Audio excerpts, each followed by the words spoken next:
And now, coming to you from the Full Suite Wealth Studios, here's your conservative but not bitter host, Todd Huff. Well, that is right, my friends. You've successfully and ever so wisely tuned in to America's Home for Conservative, Not Bitter Talk. I'm your host, the one, the only, the ever so benevolent dictator here behind the microphone, Todd Huff. It's my, again, pleasure to be here today. If you want to be part of the conversation, you can email your thoughts, questions, feedback, adoration, and praise, always at toddhuffshow.com. That's the best way to do it. You can sign up for the newsletter. That's probably the best way to do it, to email us back there with thoughts and questions about the actual content. But you can do it however you wish. The newsletter is free, which you can get at toddhuffshow.com/inner circle. Just go to the main page and you'll find it. So anyway, friends, it's good to be here. So there are several things I want to get to today. Several things that I want to get to. First, this is day number, 23? Day 23 of the Schumer shutdown. We're going to talk about the filibuster today. We're going to talk about U.S. debt. Federal debt has eclipsed $38 trillion with a T. $38 trillion. We've got, of course, this government shutdown that's out there, which is now the second longest in U.S. history.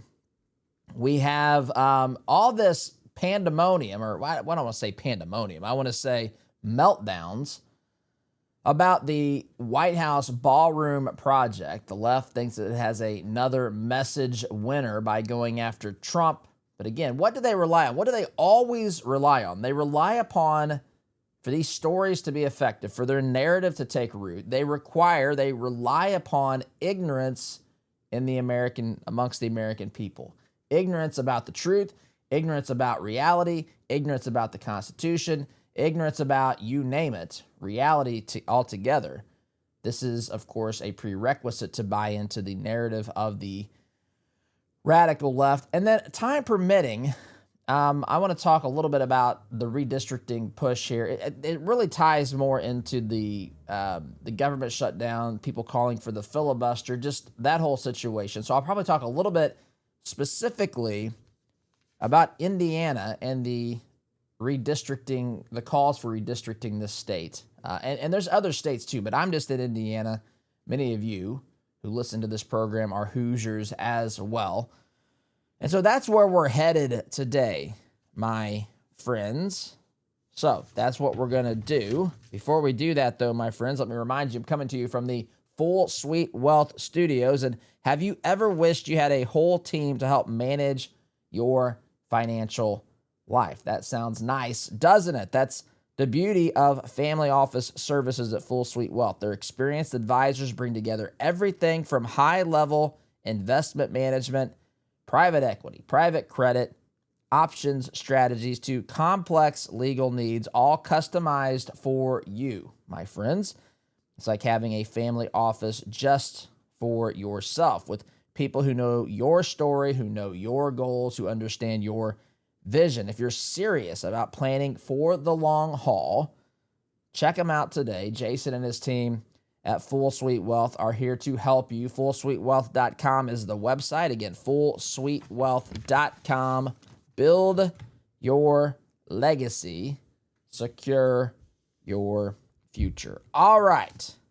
Let us now get into today's content, the show itself, my friends. Okay, so government shutdown, you know this, October 1st. Here we are, October 23rd. By the way, just a little tidbit because I'm excited about this. Kids and I are going to watch the Pacers opening night at Gainbridge Fieldhouse take on the defending NBA champions, the Oklahoma City Thunder. It should be fun tonight, should be a raucous environment. The last time they played in the Fieldhouse, they were playing the Thunder in Game 6. They blew the Thunder out, forced a Game 7, which of course they ultimately lost, and lost their star player Tyrese Halliburton with a torn Achilles, losing Game 7 of the NBA Finals. But that's where we're headed tonight, so I'm a little bit excited about that. So I know it's October 23rd because I knew that my kids have been counting down, actually on this board right over here. it says, well, they were counting down. I don't see it. Pacers game night, opening night, 1 day. That was yesterday. So here we go. So 23 days since the government shut down. It's a Schumer shutdown, as we've gone through repeatedly and illustrated on this program.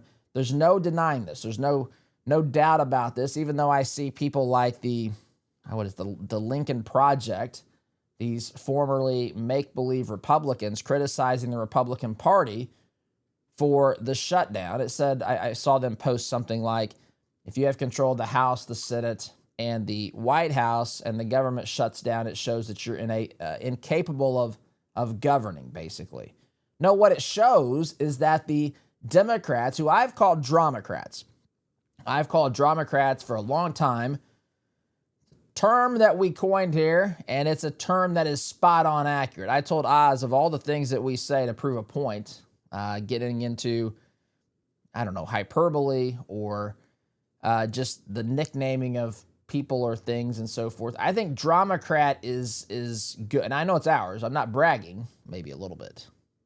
I'm not, but it's good because it's exactly what they are. They are engaging in political theater. This is a performance for them. This is not rooted in any sort of reality. They're looking to find a narrative that they can exploit for political purposes. This is political theater at its core. This is all they know how to do. I'm telling you right now, it's all that they know how to do. And so they're engaging in some political theater. And there's a time for political theater. If everything your party does is political theater, though, I think you should ask yourself the question, why? I mean, Trump's open to some good political theater. I'm open to some good political theater, but your whole performance can't feel like it's fabricated, manufactured, scripted, and not real. And see, friends, that is what we have in the Democrat Party, partially because the ideas they tell us that they want to support or that are good for the American people seem like it's pure, utter fantasy, and it actually is pure and utter fantasy. Part of it's because of their behavior, being Dramocrats. So they've pretended like they have nothing to do with this. They've pretended like they've been entering into this negotiation or trying to negotiate with Republicans in good faith. None of that has been true. They've shut down the government. They are responsible for this. And actually eclipsing the $38 trillion debt yesterday, which we have, we're over $38 trillion in debt now. It's actually, that's not a good thing, by the way, but it's a good reminder as to what really is at stake here. And see, ultimately the government is being shut down. Now, again, in this case, it's being shut down because the Democrats, think about it this way. The Democrats are not happy with the pace of spending that puts us at $38 trillion because the spending pace that hit $38 trillion yesterday is the status quo. That is all Republicans said that we were going to do by passing the clean resolution, the clean CR, I should say, the clean continuing resolution. All they were saying was, let's keep spending levels at the current pace, which yesterday eclipsed $38 trillion in debt. And Democrats weren't happy with that. They decided to basically take the government hostage, take their ball, and go home and shut things down. Now, I think the government is way overbloated. I think that the shutdown doesn't impact the average person in many, many ways. The fear of this has gone in a lot of ways. People are not bothered by this, but I also understand that it hits some people directly and it hits them hard. It hits them hard if they're employed by the federal government, if they're contractors, if they're doing work with the federal government. And then as this drags on, you've got some other services that are potentially at risk as well. So this is what we're dealing with. It is manufactured. It is a manufactured crisis. And to quote the Democratic leader, Rahm Emanuel, who worked with Obama in the White House, Democrats are, quote, never to let a crisis go to waste. Never let a crisis go to waste. He said that. They believe that. And that's what they're doing now. They've created a crisis and they're hoping to get political points from this. Pure and simple. Now,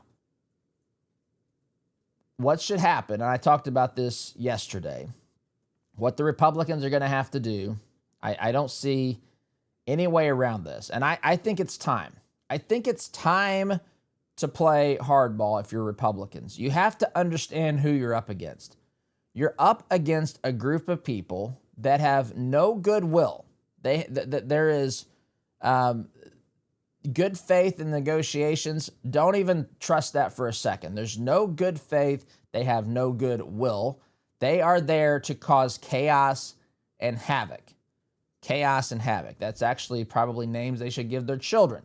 Chaos and havoc, because this is how they live. This is how they operate. This is what they want. It is remarkable to me the number of people who purportedly pretend anyway to know a lot of things about the world, to know a lot of things about government and everything else, yet they fall for this nonsense. This is a spectacle. This is a stunt. This is sophistry. This is political theater. Make no mistake. So, Republicans, as I talked about yesterday on the program, the Republicans have really, I think, no choice. I don't know where the end of this is. This can't continue. They are being infantile. The Democrat Party, they're being infantile, childish babies who are throwing temper tantrums over nothing, over their objection to fund the government at the current unsustainable levels. So Republicans have already met them in the territory of insane, of the insanity, or I should say of the insane, in the territory of insanity. Republicans have met them there at their place where they live and abide on a regular basis. The Democrat Party, the Dramocrats, are there in the middle of insanity. Republicans have met them there, and they refuse to sign on to reopen the government. So Republicans have to toughen up. Now, I've talked about on this program for a long time. There's two main reasons Republicans are not trusted by conservatives or not liked oftentimes by conservatives, have disappointed conservatives. Two main reasons. One, they're not conservative enough.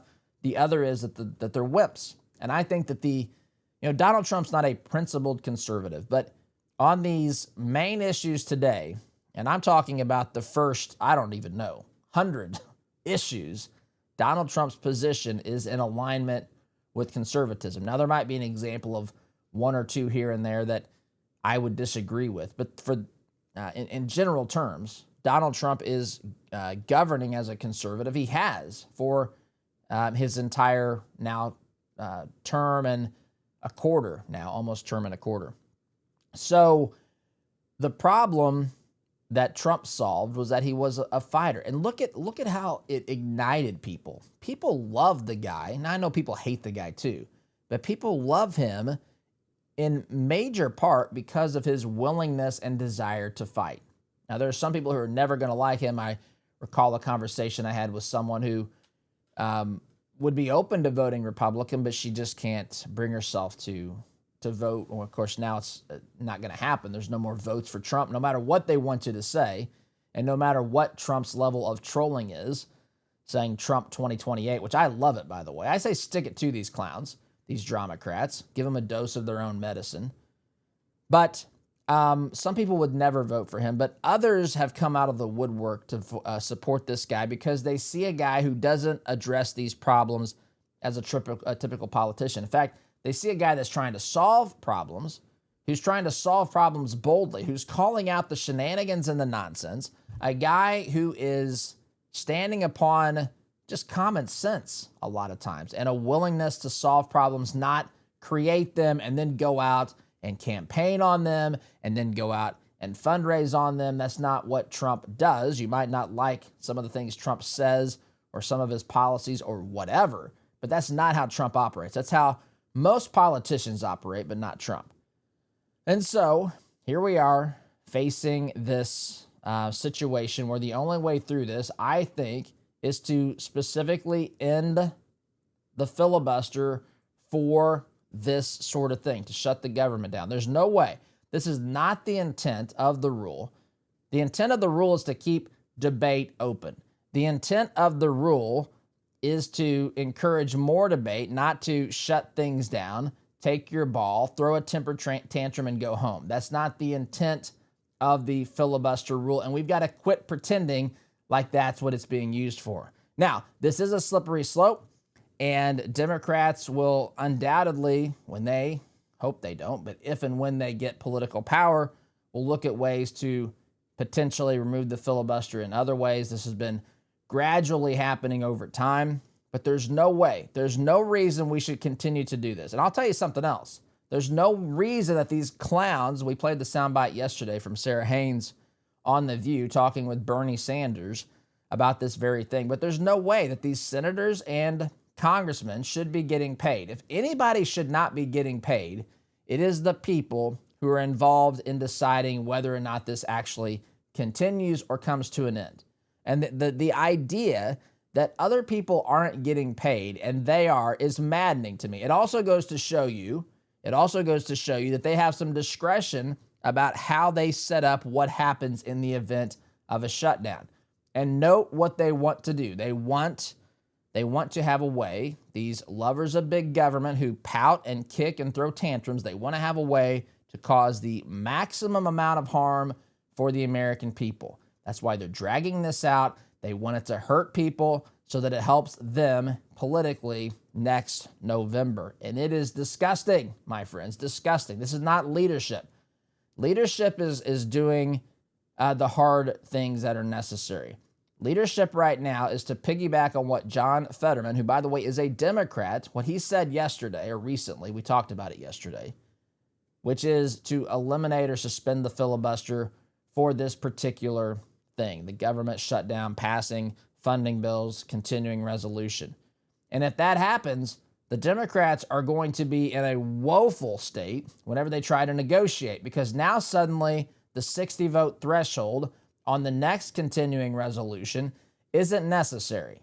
If you can get it to 51 and there's no filibuster, then suddenly this game that's being played with your government, with your tax dollars, that doesn't hurt these jokers and clowns at all. It actually gives them days off of work and paid vacations, paid by you, by the way. It puts an end to the shenanigans. I think that this should absolutely be the next step, to suspend or eliminate the filibuster regarding this inability to pass funding to keep the government open. There's no reason. They have demonstrated that they are infantile children throwing temper tantrums. There's no reason to let this continue. This is black and white. This is not even open for debate. The reality is Democrats have repeatedly voted against a clean CR. This is facts. Them's the facts. Democrats have voted time and time again against a clean continuing resolution that would keep the government funded at current levels. Nothing added, nothing taken away.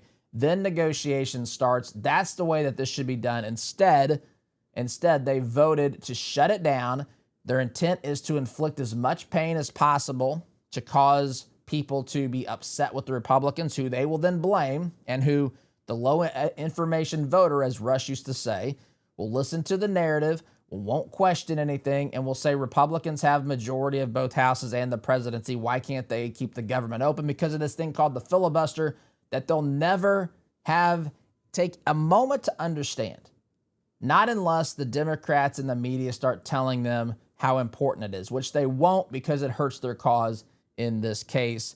This is why we're here. And I say, look, that's right. If they're right, to one degree, the left is right here.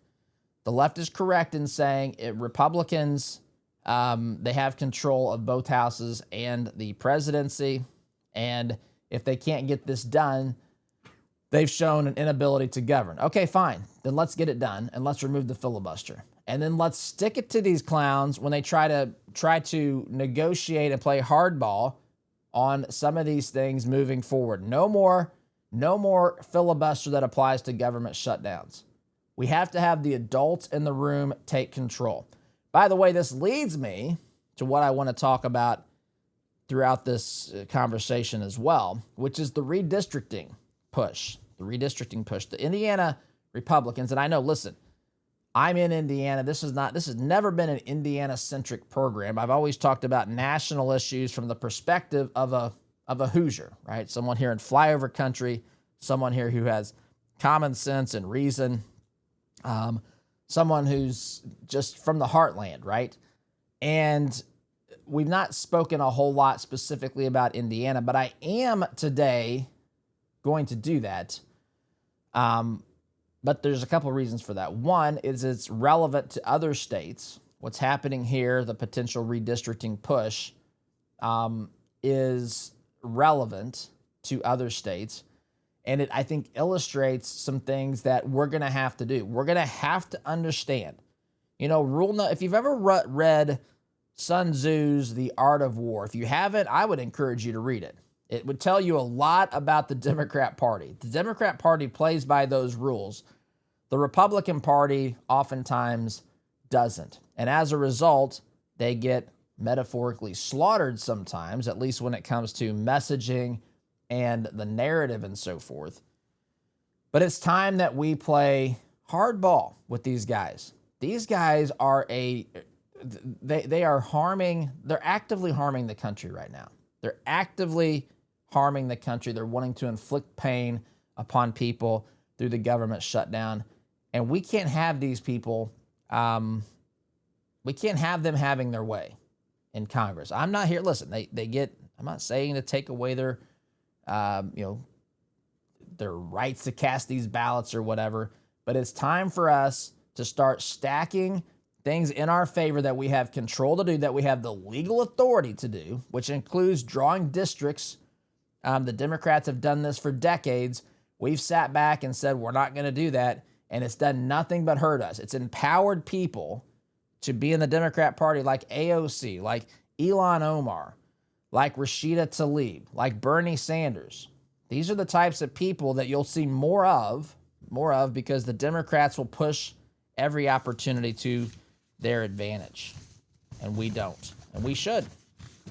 I think that we should. Let the politics fall where they may here. The survival of this nation is at stake, my friends. Really quickly, as we get into the end of this segment, folks, if you're concerned about cholesterol, your cholesterol, maybe you have a family of high cholesterol, maybe you've had high cholesterol yourself, if you're concerned about your heart, if you're concerned about aging, a great first step in taking care of your heart's health proactively is taking Solti, an all-natural supplement that has been proven to lower cholesterol. Solti.com, Soltea, that's the website that you can go to. It's very inexpensive. Use promo code Todd. You're going to save 50%, get free shipping. Solti.com, Soltea, promo code Todd. I have to take a break, my friends. Sit tight, back here in just a minute.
Welcome back, my friends. Sporting a new haircut here, which I just looked up and saw myself here on the Truth Cam in the studio, sporting a new haircut. I had a lot taken off. It'd been a while since I'd gotten my hair cut. You know, I tell the folks who cut my hair, there was a day when that hair was all black, and it is not now. It's hard to tell on the Truth Cam here, but I can tell you that it is far from that now. It's probably 95% white, which I've read in the Bible crowns the head of the righteous. I'm just saying, my friends, you can't argue with that. I'm kidding, but you get the idea. All right, so, friends, if you're curious, this is relevant to today. Today's Thursday. If you're curious about Kratom, if you want honest answers before you try anything, you're invited to the weekly tea talk from Christopher's Organic Botanicals. It happens every Thursday night. That's tonight, 7 p.m. Eastern time. No pressure, no sales pitch, just real conversations with real people who want to help you understand kratom, what it is, how it's used, and how to stay safe, and what to avoid as well. Christopher's Organic Botanicals believes education should come first. That's what makes them a little bit different. They're not out here trying to just push a product on you. They're trying to give you something that can help. But there's a lot of bad actors out there, and candidly, a lot of misinformation as well. So if you've got questions about relief, dosage, safety, sourcing, this is the place to ask those questions. They build a community that's focused on truth and not hype. Join the conversation this Thursday, 7 p.m. That's tonight, my friends, Eastern, 7 p.m. Eastern. For more information, go to Christopher'sOrganicBotanicals.com. Again, that's Christopher'sOrganicBotanicals.com. Truth, tradition, transparency, my friends. All right, here in this state, Indiana has 9 congressional districts. Every 10 years, you know this, every 10 years, there is a U.S. Census that is conducted. And it's a count. It is a count of the people. Well, I would have said it's a count of the citizens, but that's not even true anymore because the census counts people who are here illegally as well, which it is absolutely preposterous to me that this is even something that we would consider, that the census is designed to count people who aren't even supposed to be here, because a couple of things happen from that. Number one,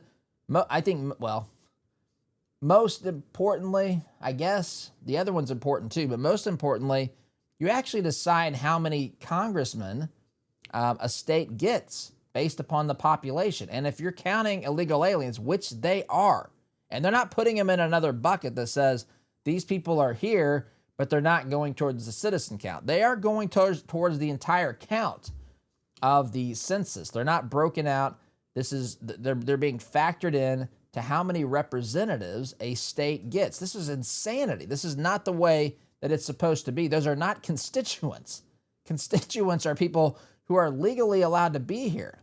Illegal aliens are not supposed to be able to vote because they're not supposed to be able to participate, as the left loves to say, in our democracy. The left it's just insane. But we've done this. Biden signed an executive order back in 2020 when the census was taken, saying that these folks were going to be to be counted. And so it factors into representation. It also factors in, the census factors into how many federal dollars come back to an area. And so again, if you have a higher population of illegal immigrants, you actually, you'll get a higher number of dollars coming back from the federal government. I don't like how that whole thing is, how that's set up. That was never the intention of our founding fathers. It's been turned on its head, but that's the way that it operates today. So, Indiana has 9 House seats, and currently there's 7 Republicans, these are U.S. Congress seats, right? These are the people that we elect here to send to Washington, D.C. 9 House seats. 2 of them are currently controlled by Democrats or have been elected. They have elected Democrats. The other 7 have elected Republicans. Now, this is precisely what Trump did with Texas. He called up Governor Abbott and he said, hey, I think we can squeeze some more seats out of Texas. Would you guys look at redistricting? And they did, and they passed it, and they look like they're going to have the possibility. Look, there's no certainty here. There's no certainty. There's nothing that says any seat is going to belong to either party. What you're doing is you're redistricting in such a way that it looks like, based upon the internal data you have, that the people in that district are more likely to vote Republican, or if the Democrats are redistricting, Democrats. Democrats have done this for years. In fact, that's why they're panicking now. I've gone through this, and maybe we need to do a deep dive. Listen, one of the things I'm going to do on our website as we continue to grow and evolve this program, there's some things that have really come in very clear for me that we're trying to get to. And one of those will be some deeper dives on issues on the website. Maybe we do those on here as well. I don't know. It's hard, especially when you're talking about numbers and data, to talk about it over the airwaves or on a podcast. But maybe some of these things we can do a deeper dive on. But you can go state by state here, and you can find, I mean, remember, we just talked about, I think this last week, Harry Enton of CNN said that if all these things, Supreme Court decisions, redistricting, court rulings that say, certain amount of districts have to be majority black districts and all that stuff, if those things get stricken from the current legal interpretation here in this great nation, and if Republicans redistrict things in all the states, and even if Democrats redistrict, and they both try to maximize whatever they have out there to the best of their ability, when all of the dust settled, Harry Enton of CNN, through his analysis, said that Republicans could gain 19 seats in the House of Representatives, and I think that wasn't even including a couple of other little details that could make that number even higher. So potentially into the 20 seats they could gain, which is massive, my friends, a massive, massive swing there if that were to happen. And the reason, this is the point, the reason the Republicans stand to gain so much is because they've not been doing this, at least, I'm not saying they've never done it, but they've not been doing it at the clip Democrats have been doing it. If you hear Democrats say, look, we're trying to put an end to the gerrymandering, this is a truce, Republicans won't come out and universally stand against gerrymandering.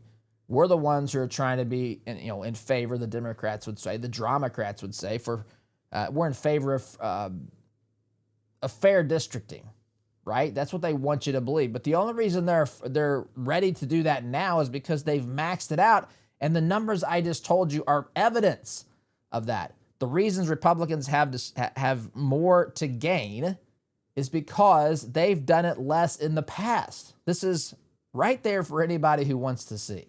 And so now they're upset, now they're bothered, and as Trump actively and openly calls for states like Indiana, like Texas, to redistrict, this is just not the way it's done. These are normally backroom phone calls that people will deny having, doesn't even make the news because, again, these are backroom deals that typically happen outside of the limelight, but not when President Trump is in the White House. Talk about transparency, by the way.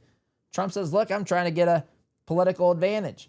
I'm trying to make sure the House of Representatives stays in Republican hands in 2025, after the 2026 midterms, so that our agenda doesn't get derailed. That would be his last. He would say this would be my last chance to make America great again. We're trying to get momentum here, fix these problems, right? We're trying to deal with things, not have hearing after hearing in the House, which is certainly going to happen, putting a wrench in the gears of anything Trump wants to do. And so Indiana has been approached about this, but apparently, according to the spokesperson from the Senate Pro Tem's office, Rod Bray, who's actually, believe it or not, in our district. He's our state senator. I know Rod a little bit, and I've known him for some time. Maybe I'll invite him on the program. But he says that there's no votes. There's not enough votes to make the redistricting effort happen. If they did redistrict, it's believed Republicans could squeeze one more Republican district out of these 9, making it 8-1. And there's, I suppose, a chance, some people would say that they could get 2 seats out of this, and Indiana could be a 9-0 Republican state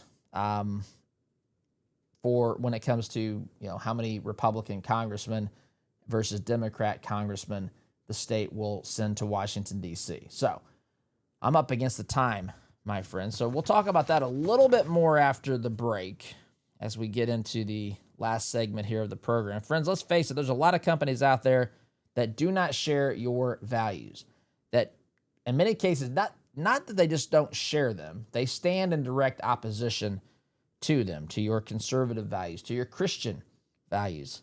The good news is that we do not have to invest in them. At 48 Financial, they specialize in biblically responsible investing. They'll help us screen out companies that go against our faith and values and create a plan that's tailored to your goals, my friends. They'll handle all the heavy lifting so we can focus on what really matters,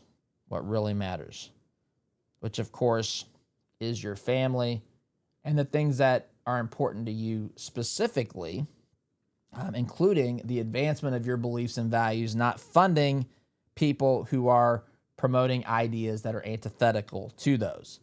So if you want to see if your current investments align with your values or to what degree that they do, go to 48financial.com/Todd. That's 48financial.com/Todd.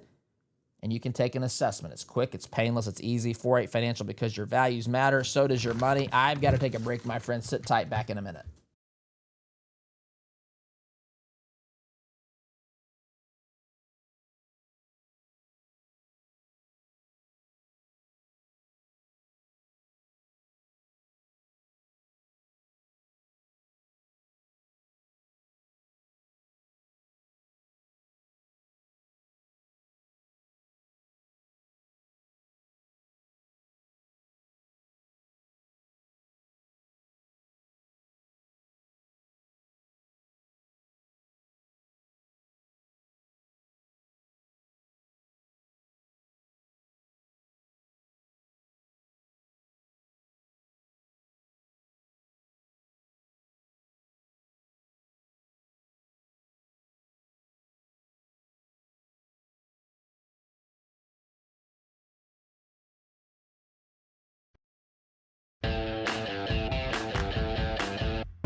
Welcome back, my friends. Third, final segment of this, the Todd Huff Show. I'm not going to be able, this is 2 days now. I've wanted to get to the White House ballroom project and the reaction of Democrats and the media.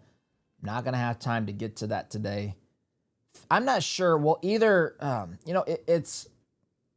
I'm learning here, and I'm actively learning. So when I get to that point, when I can't get to a topic, there's two things that can happen. One, I can hold it to discuss the next day. The problem is none of us know what's going to happen overnight, and sometimes these things get pushed out to where at some point it becomes irrelevant to talk about it because it gets pushed out so much. So the other thing that I do and have done and will continue to do is put this in our newsletter, something that I just didn't have time to get to today. But some things I like talking about. Some things are easier to write about. Some things are easier to talk about. This is one I think I would like to talk about, but I don't want to push it off. So I might put it in today's newsletter. I don't know. Just those are the two things I do with, I'm going to be doing with topics or issues that I don't have time to get to. So that one I'm not going to be able to get to. So let's get back here. We talked about redistricting. We talked about the Senate, the leader, the Senate Pro Tem, Rod Bray, who said that there are not enough votes in the Senate for redistricting. That's what a spokesperson from his office said. So as I said off the top, one of the things we have to come to grips with quickly, and I got to tell you, I like Rod, by the way. So this isn't directed at Rod. I mean, maybe, I don't know specifically. We would have to find out. That's why we might reach out to him. I don't know. We might see about having him on the program. That's a possibility.